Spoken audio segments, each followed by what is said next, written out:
Final Destination fans have been waiting for 14 long years for a new film in the franchise. Final Destination Bloodlines is coming out soon. I just saw it. Here are my first reactions. Is it good? Is it bad? Let's find out.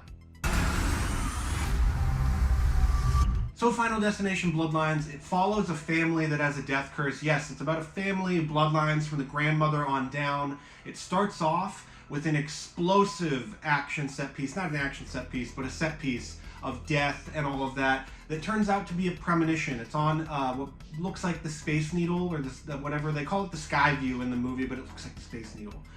It's set in the 50s, the 60s, whatever. The music choices are a little kind of off the wall. They don't really fit into the overall narrative here of times, but we won't worry about that. The film follows Stephanie, who comes home from college, who's been having these horrible nightmares of this premonition. She finds out that the woman in her premonition is her grandmother, her estranged grandmother. So she goes off to go find her. Her family members are all like, please God, don't get her. She was weird, she was crazy, whatever. It's a nice story that doesn't follow the normal rules of what horror movies are doing these days with legacy sequels, legacy requels, whatever, bringing back legacy characters. It doesn't really do that outside of Tony Todd. For the most part, this is a new story that they're telling with the Final Destination sort of groundwork, which is awesome. It's great in that way. The film, it starts off a little bit slow. Like after the big action set piece, there's a bit of a time period where they're kind of explaining things and like, oh, here's the family dynamic, and there's not that many kills. But as it goes on, the film does ramp up the kills a lot. You get a lot more kills doled out, and they are glorious. They are glorious in a lot of ways. They showed off the best kill at CinemaCon when I was there, so I got to see that beforehand. But if you're going into this blind, you will be satisfied with the kills if you are a longtime Final Destination fan, for sure. Outside of that, the performances here, they're not, Juilliard or whatever, but they do the job. They get the job done. They are cheesy, they are fun, they're sort of exaggerated, and that's what we're here for as a Final Destination movie. We're not here to see fine acting. We're here to see stuff that aids to the kills, aids to death, going after people. And the cast here really does a good job with it. They feel like friends. They feel like they're lived in, they're fleshed out.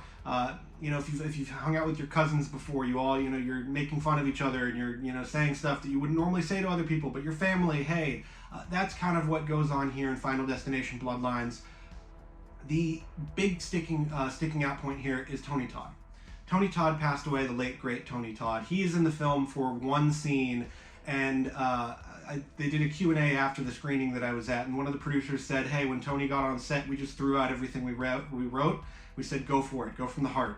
And he did. He goes from the heart. His one scene here is emotional. It sticks out in this film because it is such a respectful kind of scene to him. But that's what we want out of this with Tony Todd. Really, it's such a beautiful, emotional scene. I almost got crying watching it because it was so poignant to his situation of, he knows he's dying in real life. He's blending real life and this movie together.